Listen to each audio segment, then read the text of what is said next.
de Dios no fue revelada de golpe, sino que podemos decir en cierto sentido que la verdad de Dios, las verdades de Dios, fueron reveladas progresivamente.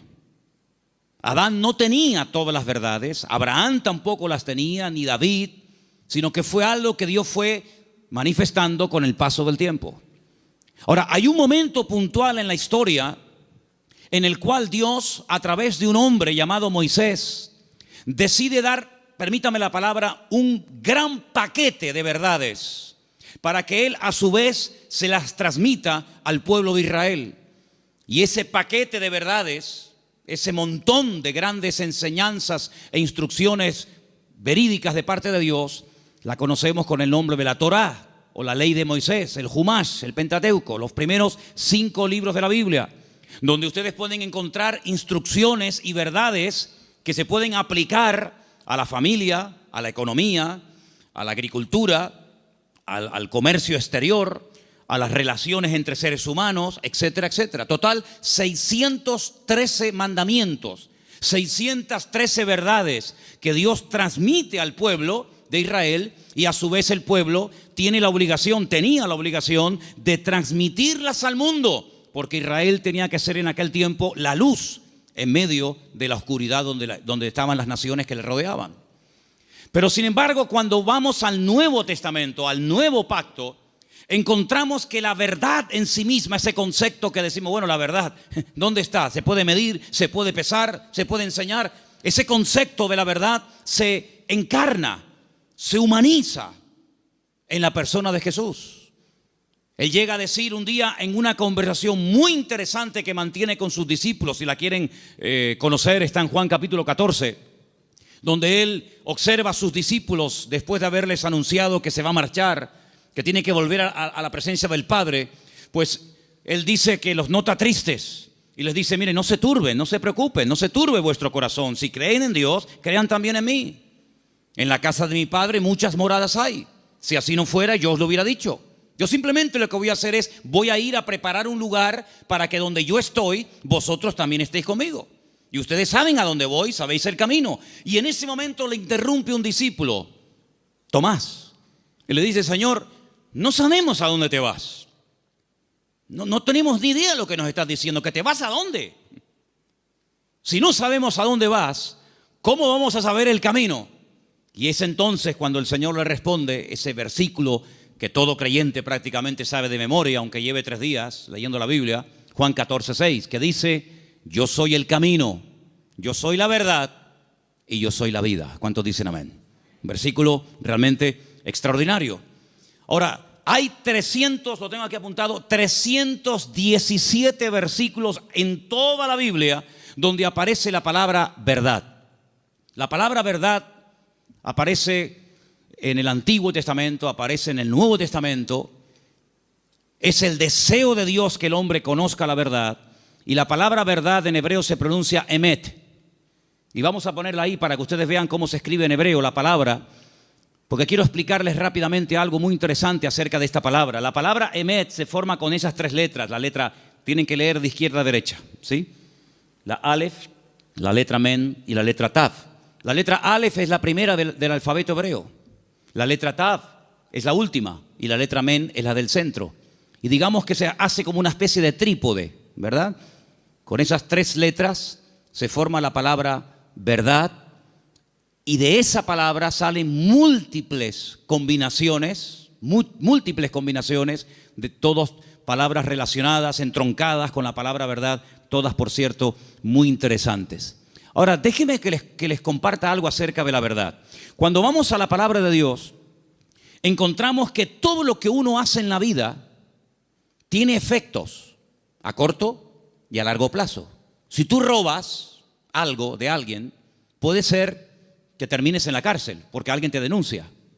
Si tú golpeas a una persona, puede ser que te denuncie y tengas que presentarte delante de un juez. Si tú compras un coche, puede ser que te salga bueno o te salga malo. Es decir, todo efecto, todo lo que hacemos en la vida puede tener efectos positivos o negativos. Si analizamos fríamente a la luz de la palabra de Dios, ¿qué es lo que produce en el hombre? ¿Qué efectos positivos produce en el hombre la verdad es increíble. Lo primero que produce la verdad en la vida de la persona, como leemos aquí arriba, es libertad. Pero claro, uno tiene que decir o preguntarse, ¿libertad de qué?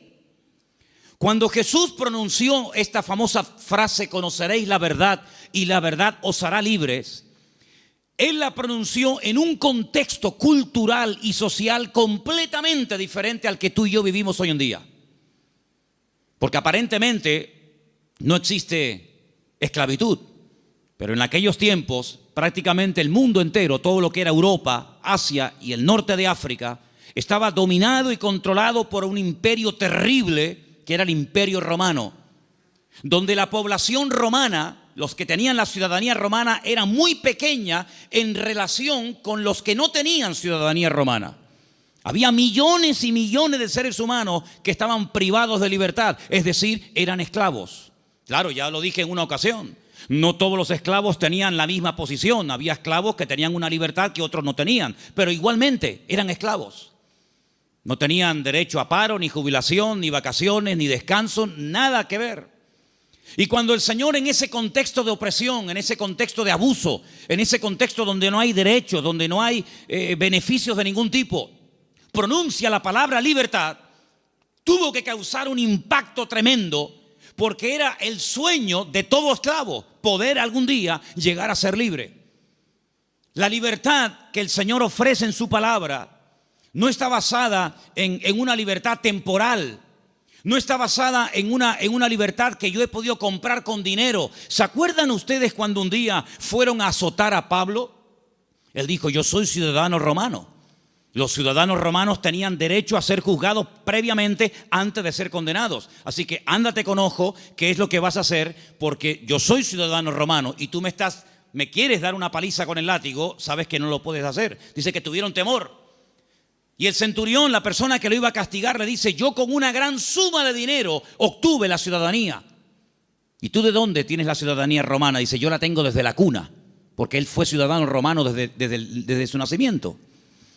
Y es interesante notar cómo en la Biblia hubieron personas que se jugaron la vida y se escaparon de la opresión de sus amos porque querían ser libres. Y tenemos una carta en el Nuevo Testamento, que es la famosa carta de Pablo a Filemón, donde él intercede por la vida de un esclavo llamado Onésimo, cuyo nombre significa útil, pero que fue un inútil durante un tiempo y le robó y le defraudó. Y Pablo intercede delante de su amo para que no lo mate.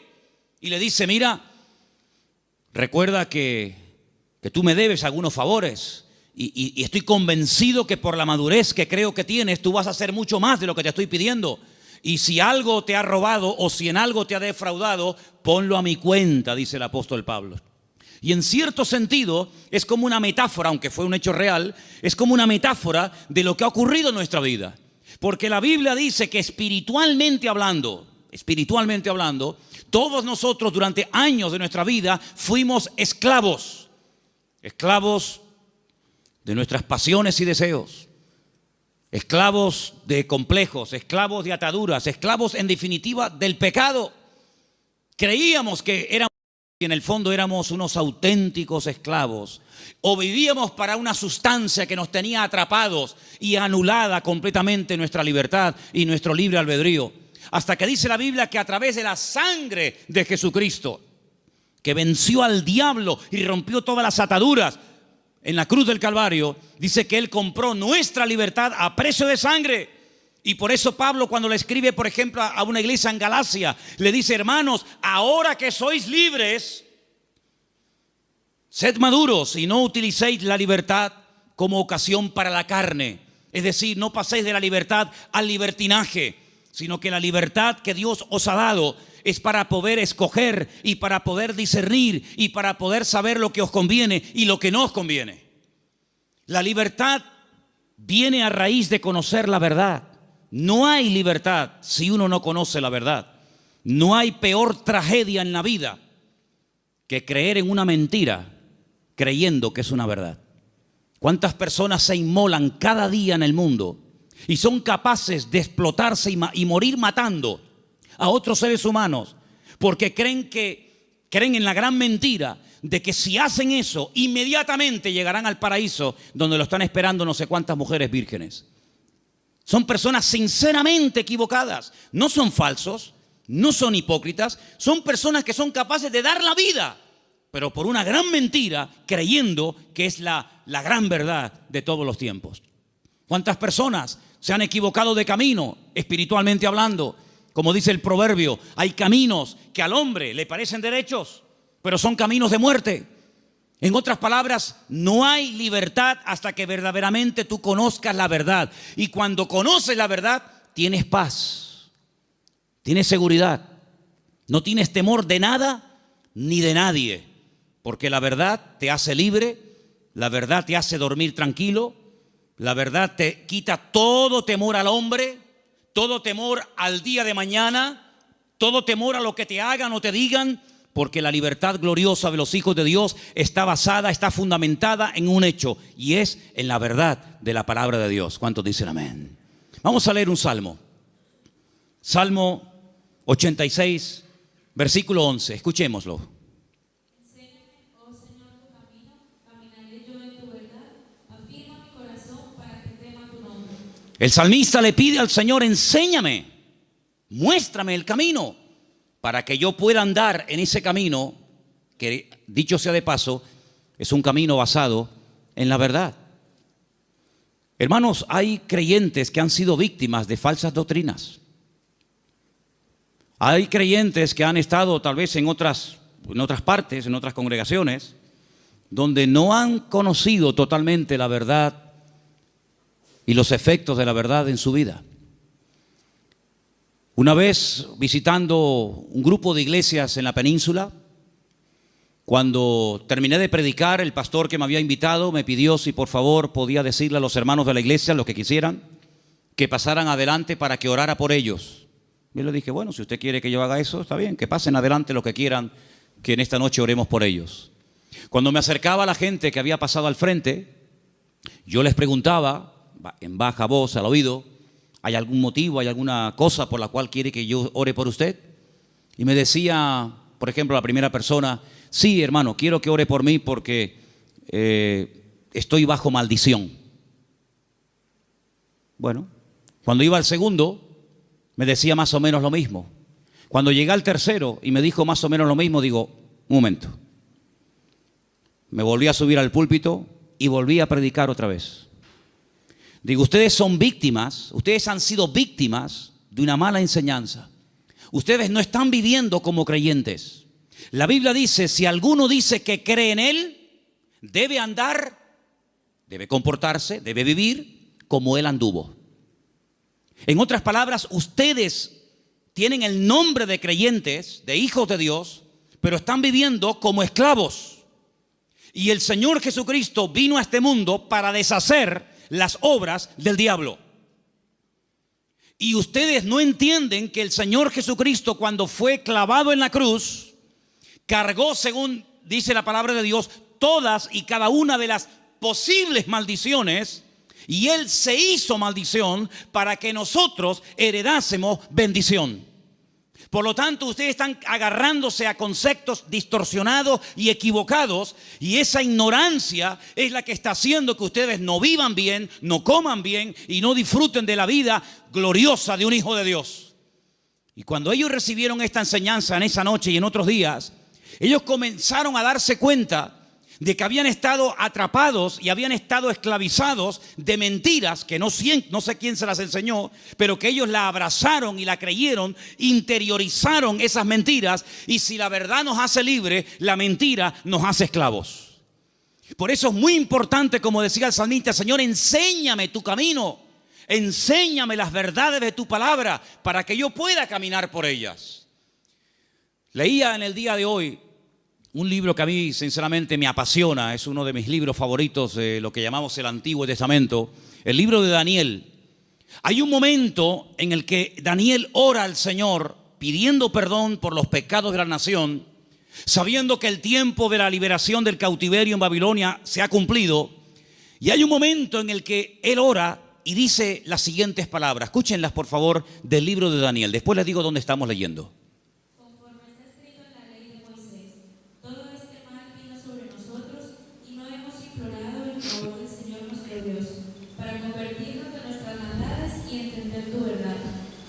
Daniel le dice al pueblo: la razón por la que nuestro templo fue destruido, la razón por la que miles de personas perdieron la vida y la ciudad está totalmente convertida en un montón de escombros, es porque no creímos, ni practicamos, ni vivimos según las verdades de Dios.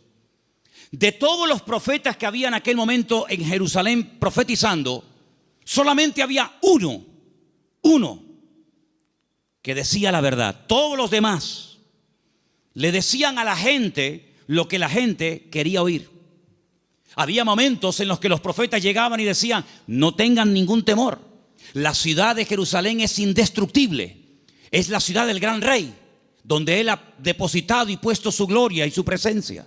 Por lo tanto, ¿qué nación va a ser capaz de venir a Jerusalén y destruirla y quemar la casa de Dios? Olvídense de eso.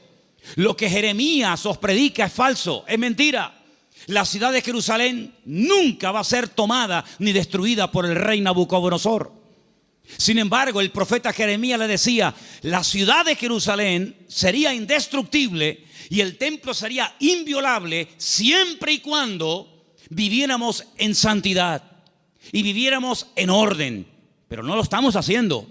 La ciudad se ha llenado de idolatría, el pueblo se ha corrompido, hay inmoralidad, hay desorden, es un caos, es un desorden espiritualmente hablando. Y eso es lo que le está permitiendo al enemigo tomar posesión de nuestra tierra. No crean ustedes, durante 40 años estuvo Jeremías predicando esto. Lo metieron en la cárcel, lo torturaron, quisieron matarlo en varias ocasiones. Incluso él llegó un momento en el que dijo: no voy a predicar más, no voy a hablar más, no sirve de nada. Diga lo que diga, no hacen caso. Pero sin embargo el Señor siempre decía: Jeremías, habla y no calles, habla y no calles. Que nunca diga el pueblo que no hubo voz de Dios en medio de Jerusalén. Él les decía: arrepiéntanse, conviértanse al Señor, corrijan sus malos caminos, vuelvan a la senda antigua. Y si no lo quieren hacer, hermanos, les daba el plan B: ríndanse al enemigo. Claro, decirles que se rindieran al enemigo, pero este hombre es un traidor. Este hombre lo que se ha pasado es al enemigo y lo que quiere es que le abramos las puertas de la ciudad al enemigo. Pero Jeremías le decía: es que hay dos opciones, queridos. O se arrepienten y piden perdón al Señor y Dios cambia la ciudad, pero como no lo vais a hacer, la ciudad va a ser tomada. Entonces, antes de perder la vida y pelear por una batalla que ya está perdida de antemano, ríndanse, acepten la evidencia y el Señor les perdonará la vida. Hermanos, ni una cosa ni otra. La ciudad fue destruida, todos lo sabéis. El templo fue quemado, los tesoros del templo fueron llevados a Babilonia. Miles de personas fueron deportadas, entre ellos, uno de ellos era Daniel. Y cuando pasan los años, él le dice al pueblo: hermanos, ¿no os dais cuenta que por no haber creído y practicado la verdad nos ha pasado lo que nos ha pasado?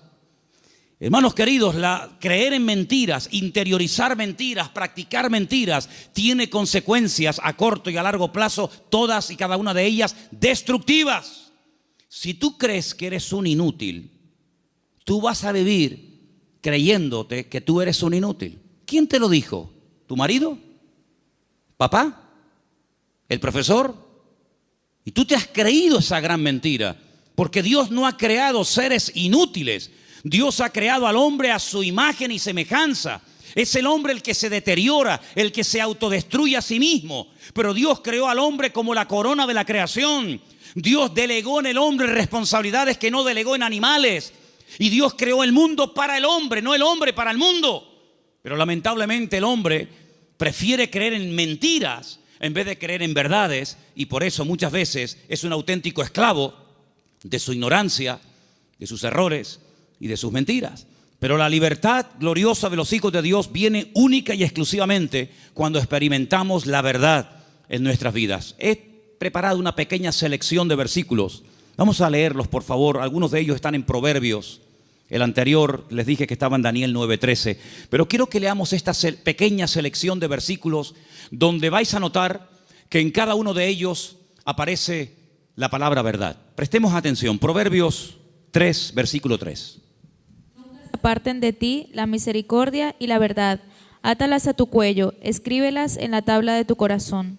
David le daba tanta importancia a la verdad en la vida de su hijo Salomón, que le dijo: nunca te apartes de la verdad. Si tienes que amarrarla de una forma metafórica en tu cuello, hazlo, pero que la verdad sea el fundamento de tu vida, de tu existencia. Proverbios 16:6. Con misericordia y verdad se corrige el pecado, y con el temor de Dios los hombres se apartan del mal. Con misericordia y con verdad. No solamente con misericordia, sino también hay que decir: mira, esto te ha pasado por esto, por esto, por esto. Y como yo le dije al principio, prefiero que la gente se ofenda y se sienta aludida por oír verdades, que endulzarles los oídos con adulaciones y con mentiras, que al fin y al cabo lo que te van a perjudicar sin lugar a dudas. Por lo tanto, si hay algo en nuestra vida que tiene que ser corregido, no va a ser corregido con adulaciones. No pasa nada, no te preocupes. No, es que le acabo de pegar una paliza a mi mujer. No pasa nada, seguramente se lo merecía. ¿Cómo? ¿Tú qué dices? No, es que acabo de robar en la tienda. Bueno, seguramente no tenías para comer y claro, lógicamente tenías que robar. No. Las iglesias, por lo menos esta, no se abrió en su día para decirle a la gente lo que en el fondo le gustaría oír. Esta iglesia se abrió y se mantendrá abierta hasta que Dios quiera para predicar verdades, aunque duelan, aunque sean contrarias a lo que dice el mundo. Pero la verdad te hará libre, y lo que queremos es que la gente que venga aquí sean libres de sus ataduras, de sus complejos y de cualquier otra historia que les esté haciendo daño. Por lo tanto, la verdad es la que va a corregir nuestra vida. Ahora, si tú buscas la verdad, dijo Séneca, corres el riesgo de encontrarla. Si buscas la verdad, puede ser que la encuentres y tendrás que hacer un ajuste entre tu creencia, entre tu doctrina, tu opinión personal y la verdad revelada de Dios. ¿Estás dispuesto a adaptarte a la verdad de Dios? Sigamos. Proverbios 28:20. El hombre de verdad tendrá muchas bendiciones, mas el que se apresura a enriquecerse no será sin culpa. Ese versículo es buenísimo. ¿Lo oíste? El hombre de verdad tendrá muchas, ¿qué? Bendiciones. ¿Quieres ser un hombre bendecido? ¿Cuántos quieren ser un hombre bendecido? Pues tienes que creer, interiorizar y practicar muchas verdades. Y cada una de ellas traerá una bendición para tu vida, sin lugar a dudas. Nos vamos a la carta de Pablo a los Gálatas, capítulo 2, verso 14. Y dice así: Pero cuando vi que no andaban rectamente conforme a la verdad del Evangelio, dije a Pedro, delante de todos: si tú, siendo judío, vives como los gentiles y no como judío, ¿por qué obligas a los gentiles a judaizar? Pedro pasó un tiempo con el apóstol Pablo y se comportaba de una forma, y cuando vinieron judíos desde Jerusalén se comportaba de otra. Y Pablo observó que delante de unas personas se comportaba de una manera, y cuando esas personas no estaban, se comportaba de otra. Y Pablo dijo: no estás actuando conforme a la verdad. El creyente es igual dentro de la iglesia que fuera. Es igual en lo privado que en lo público. Por la mañana o por la noche, da igual. No es que es un disfraz que me pongo para venir aquí y pongo cara de santurrón y de bueno y luego en la calle soy un demonio o en mi casa. No. Pablo dijo: no andáis rectamente conforme a la verdad. Y lo corrigió, porque acabamos de leer que el pecado, lo deficiente, lo incorrecto, ¿cómo se corrige? Con misericordia, pero también con verdad. Seguimos en Gálatas, capítulo 3, verso 1, y dice: Oh Gálatas insensatos, ¿quién os fascinó para no obedecer a la verdad? A vosotros ante cuyos ojos Jesucristo fue ya presentado claramente entre vosotros como crucificado. Hay un momento en el que entran en la congregación personas que comienzan a enseñar cosas diferentes a las que aprendieron a través del apóstol Pablo, fundador de la iglesia. Le llega la noticia al apóstol Pablo y les escribe una carta y les dice: pero ¿por qué no estáis obedeciendo a la verdad? Luego, la verdad no es simplemente para decir estoy de acuerdo con ella, sino es para obedecerla. Es decir, por eso dije antes, no me diga amén y después hace otra cosa, porque el daño se lo va a hacer usted. A mí no me va a producir ningún daño el que usted diga a una cosa que yo predico amén y que luego no la practique. A mí no me va a perjudicar lo más mínimo. Pero cuando usted le manda al cerebro una orden, cuando el cerebro con su boca oye una cosa Usted con su boca dice una cosa, pero luego hace otra. Está demostrado científicamente, créame esto, hermano. Cuando usted con sus palabras dice una cosa, pero hace otra, usted está enfermando su mente. ¿Qué le parece? Últimamente se han hecho experimentos en este sentido. Y se han preguntado muchos médicos y muchos doctores y muchos científicos, ¿cómo es posible que haya gente que aparentemente le tiene que ir bien en la vida, que tienen buenos trabajos, buenos coches, buena ropa, buena casa, etcétera, etcétera, y están como perturbados, están como hay un conflicto en su mente? Y llegaron a la conclusión de que cuando una persona con la boca dice una cosa, pero luego hace otra, está envenenando su cerebro. Así que mejor es estar con la boca cerrada que decir estoy de acuerdo, amén, voy a hacer esto, y luego estás haciendo todo lo contrario, te estás perjudicando. Así es que el apóstol Pablo dice, ¿por qué no estáis obedeciendo a la verdad? Porque la verdad no es para que digáis, ay, qué bonita. La verdad es para obedecerla. Y cuando se interioriza y se obedece a la verdad, automáticamente trae el fruto de paz, de seguridad, de libertad, etcétera, etcétera. Vamos a 2 de Timoteo 2:15. Otro texto, por cierto, muy interesante, que dice así. Procura con diligencia presentarte a Dios aprobado, como obrero que no tiene de qué avergonzarse, que usa bien la palabra de verdad. Que usa bien. Hay gente que conoce la palabra, pero la tergiversan, la manipulan. Quitan parte del versículo o añaden cosas que no dice la Escritura. Y te dice, oye, ¿cómo saben esta gente la palabra? ¿Cómo la conocen? No, la manipulan.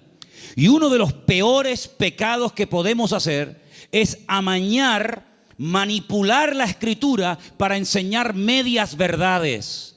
Yo dije en una ocasión, y lo vuelvo a repetir hoy, que cuando en la vida de un creyente viene una enseñanza, un mensaje que está basado en mentiras, automáticamente la persona, por la experiencia, por el discernimiento espiritual o por el conocimiento, aunque sea mínimo, de la Escritura, automáticamente lo descarta, porque dice, eso no es verdad, eso es mentira. Si una persona viene y te da un mensaje basado puramente en la verdad, todo es verdad desde el principio hasta el final, no hay ningún problema, no hay que cuestionar nada porque reconoces que es la verdad. El problema está cuando se mezclan verdades con mentiras. Y hay que tener mucho discernimiento espiritual, mucha experiencia y mucho conocimiento de la palabra para saber dónde cortar, dónde separar la verdad de la mentira. Hermanos, el Señor Jesucristo dijo una vez a los discípulos y por lo tanto a todos y a cada uno de nosotros en el día de hoy: os conviene que yo me vaya, porque si yo no me fuese, el Consolador no vendría. Pero si yo me voy, yo le rogaré a mi Padre para que os envíe el Consolador para que esté con vosotros para siempre. Es decir, que lo que ustedes pueden entender que es una desgracia y una tragedia, va a ser un beneficio para vosotros. Porque si yo no me voy, ninguno de vosotros podría tener el espíritu que yo he tenido durante estos años de mi vida. Pero yo lo enviaré, yo le rogaré al Padre para que os envíe al Consolador y esté con vosotros para siempre. Y dice, Él tomará de lo mío y Él os lo hará saber. Número 2, Él os recordará todas las cosas que yo os he enseñado. Número 3, Él convencerá al mundo de pecado, de justicia y de juicio. Y dice algo muy interesante y lo he dejado para el final. Y Él os guiará a toda la verdad. ¿Cuántos dicen amén? La verdad no es una lotería que unos la descubrieron y otros tantos nunca supieron cuál era. La verdad tiene nombre y se humanó y se encarnó en la figura de nuestro Señor Jesucristo. Por eso Él declaró categóricamente: yo soy el camino, la verdad y la vida. Pero el versículo no termina ahí. El versículo añade la siguiente frase: y nadie va a ir al Padre sino solamente a través de mí. ¿Cuántos dicen amén? Jesús no es una verdad. Bueno, hubieron muchas verdades y Jesús vino a enseñar otra gran verdad. No, Jesús es la verdad, con mayúscula y subrayado. No hay 1000 verdades y cada uno escoge la suya. No, Señor. Hay una verdad revelada en la palabra, manifestada en la persona de Jesucristo. Y si prestaron ustedes atención a la lectura que esta tarde se leía, hay un momento en el que en el discurso de Pablo, que se leyó esta tarde en el Areópago en Grecia, él dijo, hay un momento en el que Dios pasó por alto la ignorancia de las naciones. Pero Dios ha establecido que a través de su Hijo, el que a Él ha escogido, algún día, cuando Él lo tenga determinado, juzgará a todas las naciones de la tierra, y por aquel varón que Él levantó y constituyó, juzgará a todas las naciones de la tierra. Es decir, hay un momento en el que pudimos ser ignorantes, pero ya no somos ignorantes, ni queremos seguir siendo ignorantes. Amén, hermanos. Ahora queremos aprender las verdades. Y puede ser que cuando descubramos ciertas y determinadas verdades, nos demos cuenta, como a mí me pasó, que los hombres me engañaron. Porque los hombres me enseñaron cosas que no eran verdades, pero me las enseñaron como si fueran verdades. Y yo las creí. Y por eso no podía vivir una vida de libertad, de paz, de victoria, de bendición. Porque la mentira, la ignorancia, no es la respuesta. La respuesta y lo que Dios quiere para la vida de todos y cada uno de nosotros es que conozcamos la verdad. Y la verdad se puede conocer y experimentar y vivir, y es la persona de Jesucristo. ¿Cuántos dicen amén? Quiero que leamos un versículo más. Isaías 26:2. Porque ahí la palabra verdad, emet, aparece en plural. Y me llamó mucho la atención. Y quiero que escuchen este texto, por favor. Isaías 26:2. Abrid las puertas y entrará la gente justa, guardadora de verdades. Guardadora de verdades. Isaías 26:2. Emet es verdad, emunim es verdades. Hay una gran verdad que Dios reveló a través de Jesús, y es que el hombre es pecador. Por más que intente, no puede tener comunión con un Dios santo. Pero Dios envió a su Hijo unigénito al mundo para que todo aquel que crea en Él no se pierda, mas tenga vida eterna. Esa es la gran verdad. Que hay un Salvador, que se puede restaurar la relación del hombre con Dios, que el hombre puede salvarse de la condenación, que el hombre puede volver a tener comunión con su Creador y su Diseñador. Esa es la gran verdad. Pero luego, en torno a esa gran verdad giran muchas verdades. Y en los próximos domingos voy a compartir con vosotros varias de esas verdades en plural. Hoy quiero terminar este mensaje acerca de la verdad con 3 verdades. La primera, la que hemos mencionado recién, Juan 14:6. Yo soy el camino, la verdad y la vida. Nadie viene al Padre sino solamente a través de mí. Eso quiere decir que la ignorancia nos salva, que la religión no es lo que Dios ha provisto para la raza humana para que pueda volver a conectarse con Dios, sino que hay un camino y hay la verdad revelada y hay una vida que se manifiesta a través del Señor Jesucristo. Eso es una gran verdad. La segunda verdad que quiero compartir con vosotros, podría darte más de 150 versículos, pero solamente para los que toman nota les doy Mateo 23:19, donde dice que Él volverá otra vez a este mundo. ¿Cuántos dicen amén? Algunos dirán, ¿Jesucristo volverá otra vez aquí? ¿Sí? ¿No lo sabías? No, yo tenía pensado que Jesucristo ya nació y murió y bueno, dicen que resucitó y ascendió a la gloria, a la diestra de Dios Padre, pero no había oído que volverá. Bueno, pues si no lo has oído no es problema mío. Pero la Biblia dice en más de 150 ocasiones que Él volverá. Y en esta ocasión no pasará desapercibida su venida, como pasó en la primera venida, que había nacido en un pequeño pueblo de Judea, en el sur de Israel, llamado Betlehem, la casa del pan o Belén. Y en ese pueblo hay una montaña que se puede visitar hoy en día, donde había uno, porque tenía muchos, uno de los muchos palacios del rey Herodes, y el rey Herodes ni siquiera se había dado cuenta de que esa noche había nacido el Mesías al lado de su casa. Y de repente vienen unos señores de lejanas tierras haciendo una pregunta muy interesante. ¿Dónde está el rey de los judíos? Porque su estrella hemos visto en el oriente y venimos a adorarle. Y le están hablando a un rey, pero que realmente es un títere. No es el verdadero rey, no es de la línea genealógica de la casa de David, de la tribu de Judá. Es un rey que han puesto los romanos. Es un muñeco de quita y pon. Y por eso ellos se atreven a preguntarle al rey, entre comillas, de los judíos, ¿dónde está el rey de los judíos? Porque venimos a adorarle. Y ustedes ven que esos hombres, me da igual si eran 3, 20 o 40, no se postraron ante Herodes y lo adoraron y le abrieron sus tesoros, porque ellos sabían que ese no era. Y Herodes no lo sabía.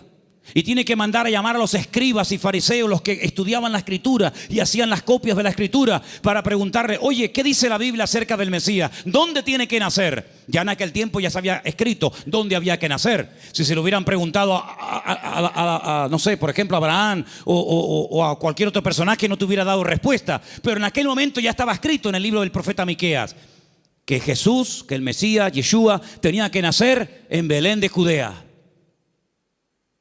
Eso es una gran verdad.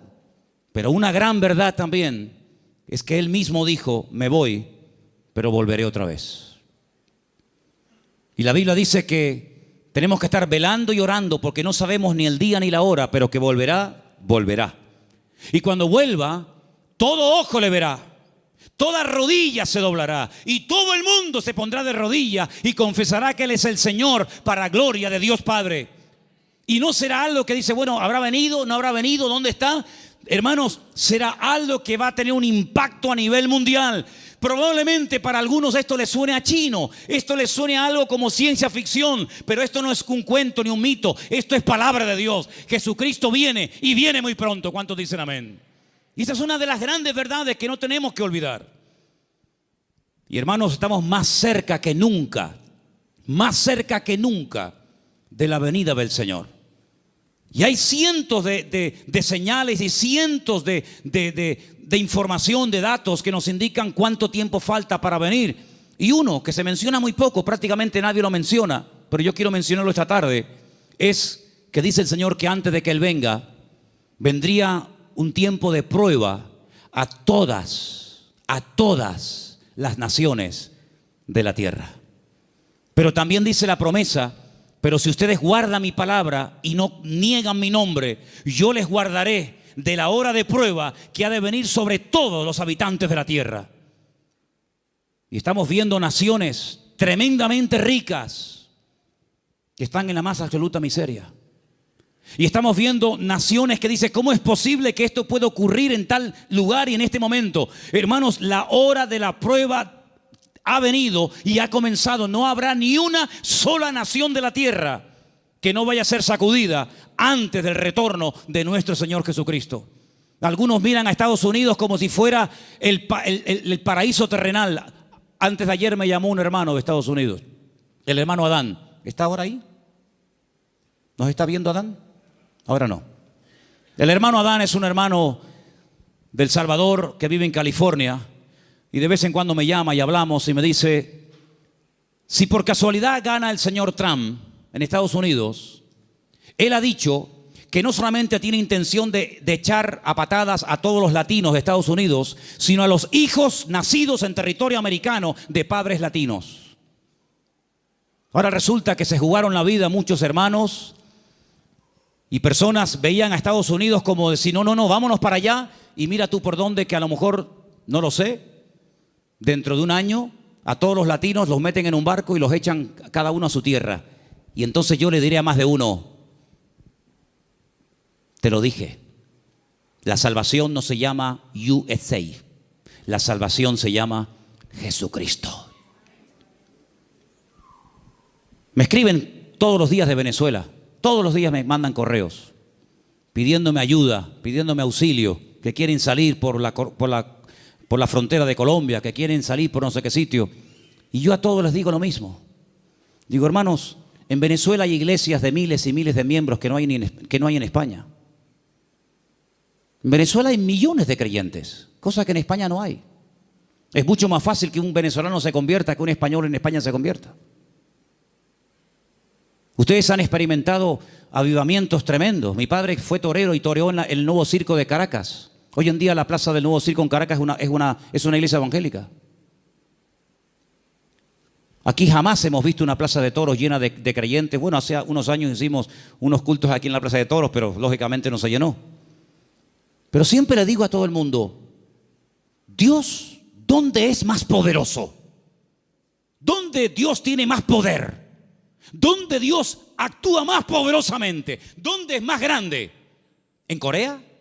¿Donde está la iglesia más grande del mundo? ¿Más de 1,5 millones de habitantes, de miembros? ¿En Estados Unidos? ¿En Europa? ¿En Brasil? ¿Dónde Dios es más grande? En todas partes, hermano. ¿Sí o no? En todas partes nuestro Dios es grande. La Biblia dice, entra en tu aposento y tu Padre que te ve en lo secreto te recompensará en público. Eso lo dice la Biblia. Y se lo dice al español, al latino, al americano, al japonés, al chino y a todo el mundo. No nos podemos mover de un lugar a otro a menos que Dios nos diga, muévase. Abraham se fue a Egipto cuando había crisis económica en Canaán. Y él se fue a Egipto a buscar trabajo, a buscar comida, comida para los animales y para su familia, a buscar agua para sus ovejas. Y cuando años más tarde su hijo Isaac lo quiere hacer, Dios lo para y le dice, no se mueva usted de aquí. Pero Señor, no hay agua para mis ovejas, se me van a morir todas. No hay comida, no hay nada. ¿Dónde vivía Isaac en aquel momento, hermanos? En Beer-sheba, en la ciudad del Negev, en el sur de Israel. Un calor terrible. Arena y nada más que arena. En Egipto siempre había agua, siempre había posibilidades, siempre había comida, siempre había de todo. Y el Señor le dice a Isaac, este año tienes que sembrar tu semilla en medio del desierto. Yo no sé si hay aquí algún agricultor, alguien que entienda de campo, pero si usted siembra semillas en el desierto, me da la impresión de que no va a cosechar una buena cosecha. No sé, me da la impresión de que no.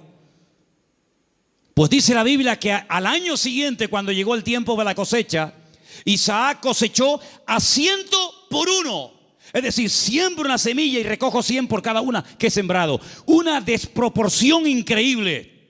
Los filisteos vinieron y le dijeron, queremos hacer un pacto contigo. Y le dice Isaac, ¿ahora quieren hacer un pacto conmigo? Primero me echan, me amargan la vida y ahora quieren hacer un pacto conmigo. Pero es que la bendición de Dios siempre despierta envidia. Y los filisteos se dieron cuenta de que los pozos que él había heredado de su padre, estos por un acto de maldad le tiraban tierra y piedras y lo querían taponar, pero sin embargo abrían otro lugar y descubría agua y en otro y en otro. Y era imposible frenar y era imposible impedir que la bendición de Dios estuviera con Isaac. Y por eso ellos tienen que reconocer que este hombre tiene que tener la bendición de Dios, porque no es normal, es antinatural que un hombre siembre semillas en el desierto y tenga más cosecha que nosotros que hemos sembrado en buena tierra. Esto no es normal, esto no tiene lógica ninguna. Es que las cosas de Dios muchas veces no tienen lógica. Es cuestión de fe, porque andamos por fe y no por vista. ¿Cuántos dicen amén? Entonces, hermanos, la gran verdad de todo esto, ¿cuál es? Busquen a Dios. Busquen a Dios donde quiera que se encuentren. Me da igual si es en Egipto, me da igual si es en Venezuela, me da igual si es en África, me da igual. Nosotros hemos ido a África unas cuantas veces, Armando lo sabe, y Luis también, que vino conmigo. Y hemos visto hermanos en África que tal vez materialmente no tienen ni la 10ª parte de lo que tú y yo tenemos hoy por hoy. Pero la bendición que esa gente tiene en el Señor, jamás en mi vida la he visto en este país, a pesar de que somos del primer mundo. Porque muchas veces confundimos el tener con ser. Y parece que cuando uno tiene, pues bueno, pues estoy bendecido. Yo les prediqué hace poco acerca del Salmo 37 y les dije, hay 2 tipos de prosperidad en la Biblia. Una visible, que es la que nos llama la atención, y otra que no se ve, pero que muchas veces es la genuina. Una que consiste en tener y otra que consiste en ser. Y el Señor nos está enseñando en estos tiempos, a ti y a mí, a ver si nos damos cuenta de una vez, que lo que tenemos que buscar es a Dios, que no hay que buscar trabajo, que no hay que buscar prosperidad, lo que hay que buscar es al Señor, porque buscando al Señor todo lo demás viene por añadidura. Y llevo 35 años predicando esto, y algunos lo hacen y otros todavía lo cuestionan, pero yo te digo, la Biblia dice: buscad primeramente el reino de Dios y su justicia, y todo lo demás vendrá por añadidura. Y uno dice, bueno, y si yo quiero estudiar y saber qué es todo lo demás, el mismo pasaje te lo dice. Jesús se para con sus discípulos y dice: vamos a ver, la gente del mundo, ¿qué busca sinceramente? La gente que no se congrega, ¿qué es lo que buscan? Bueno, pues buscan un buen trabajo para tener una buena casa, un buen coche si puede ser, buena ropa, poder viajar y tener vacaciones, y si me puedo comprar el ordenador de último modelo me lo compro, y si puedo. Esa es la meta de la gente del mundo, tener cosas a través de su esfuerzo de trabajo. Muy bien. Dice: pero vosotros no podéis vivir así. Ustedes lo que tienen que hacer es no preocuparse por qué voy a comer mañana, no preocuparse por lo que me voy a poner mañana de ropa. Ese estilo de vida es el estilo de vida de los gentiles, de los que no me conocen a mí. ¿Es que acaso ustedes no se dan cuenta que los pájaros no siembran ni guardan en graneros, y vuestro Padre Celestial los alimenta? ¿No os habéis dado cuenta de eso? Todo lo que Dios pone a nuestro alrededor es una enseñanza objetiva. Si no lo ves a Dios en el amanecer, lo ves en el atardecer. Si no, en la luna llena o en la luna menguante, o lo ves en el canto del pájaro, en la ola, o en todas partes puedes ver a Dios si lo quieres ver. Si no lo quieres ver, no lo vas a ver medio centímetro de tu cuerpo. Por lo tanto, el Señor dice: mire, los árboles, los pájaros no siembran ni ciegan, y Dios los alimenta. ¿Cuánto más a vosotros, hombres de poca fe? ¿Qué reprimenda les está echando el Señor? ¿Qué te crees, que por trabajar más vas a ganar más?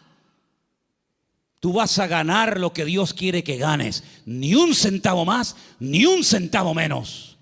Ya es tiempo de dejarle a Dios que organice nuestro tiempo, que organice nuestro presente, que organice nuestro futuro. Es tiempo de que te comportes como un cristiano. Y un cristiano depende del Señor absolutamente para todo. Desde el aire que respira, desde el agua que toma, de la comida que come, absolutamente para todo. Para que Dios sea glorificado en cada una de las cosas. Esa es la vida que Cristo nos enseña. Y por eso muchas veces me han preguntado: Manolo, ¿por qué en la Biblia se veía tantos milagros con los cristianos? Y hoy en día apenas se ven milagros. Digo, claro, es lógico, hermano. ¿Cómo eran los cristianos del siglo I? Abnegados. Lo primero era la obra de Dios. Dice el libro de los Hechos. Yo no lo he escrito, por eso tengo toda la libertad del mundo para decir esto. Porque si yo lo hubiera escrito, parece que como que estoy defendiendo mis argumentos. Y yo estoy aquí arriba esta tarde defendiendo los argumentos de la palabra de Dios, no los míos. Y dice la Biblia que en la iglesia primitiva no había necesitados. No había hermanos con necesidad económica, ni uno. ¿Y qué hacían? ¿Qué hacían? ¿Cómo se lo montaba esa gente? Dice que los que tenían propiedades las vendían, lo ponían el precio de lo vendido a los pies de los apóstoles, y se repartía a todos según la necesidad que hubiera. Yo nunca he visto eso. Yo jamás en mi vida he visto eso. Que la gente se desprenda de su patrimonio para ayudar a hermanos que no tienen para comer o para pagar la luz. Yo nunca en mi vida he visto eso. Por eso en la iglesia primitiva se veían cosas que hoy en día no se ven. Dios no ha cambiado. El Evangelio no ha cambiado. Las verdades de Dios son inmutables. Pero he guardado para el final un versículo que fue el versículo que yo utilicé el día 31 de mayo de 1981, cuando a las 6 de la tarde en la calle Galileo 40 en Las Palmas de Gran Canaria yo me graduaba después de 3 años en el seminario. Este fue el texto que yo usé esa tarde cuando yo predicaba, y se encuentra en Números 23, 19. Quiero que me lo pongas ahí para que lo leamos todos juntos. Ese fue el texto del primer mensaje que yo prediqué cuando me gradué de aquel seminario. Y al día siguiente, en junio, ya estaba aquí viviendo en Tenerife con 19 años de edad. Ya ha llovido algo. Dios no es hombre para que mienta, ni hijo de hombre para que se arrepienta. Él dijo y no hará, habló y no ejecutará. Quiero oírles, hermanos, léalo conmigo. Dios no es hombre para que mienta, ni hijo de hombre para que se arrepienta. Él dijo y no hará, habló y no ejecutará. Números 23, 19. Hay algo que Dios no puede hacer. ¿Saben lo que es? Mentir. Dios no puede mentir, porque Dios es veraz. No puede decir mentiras. ¿Tú dices mentiras? ¿Has dicho mentiras? Claro que sí, y yo también. Pero Dios no puede mentir. ¿Sabes la seguridad que nos da a nosotros hoy en el siglo XXI? Saber que el Dios que tenemos no miente. Es impresionante. Eso quiere decir que si Él dijo en su palabra que estará conmigo todos los días, estará conmigo todos los días. Eso quiere decir que nada me faltará si yo estoy en la mano del Señor y dependo totalmente del Señor. Eso quiere decir que cuando yo oro, Él me oye. Y si me oye, sabemos que tenemos las peticiones que le hayamos hecho. Eso quiere decir que cada noche cuando me voy a dormir a mi casa, el Señor manda ángeles para que protejan mis sueños y me protejan de todo peligro y de todo mal. Eso quiere decir que si yo me enfermo, Él me sanará, porque el Señor es mi sanador. En otras palabras, más de 8,000 y pico de promesas en la Biblia no son cuentos, no son engaños, no son caramelos que te lo ponen en la boca y cuando lo quieres probar te lo quitan. Eso quiere decir que el que busca halla. Es verdad eso, hermanos. El que llama se le abrirá y el que pide recibe. Eso quiere decir que puedes ser libre de la droga, del alcohol, del sexo, de la lujuria, de la pornografía, de los complejos, de las enfermedades mentales, psicológicas y de todo lo que te puedas imaginar. ¿Por qué? Porque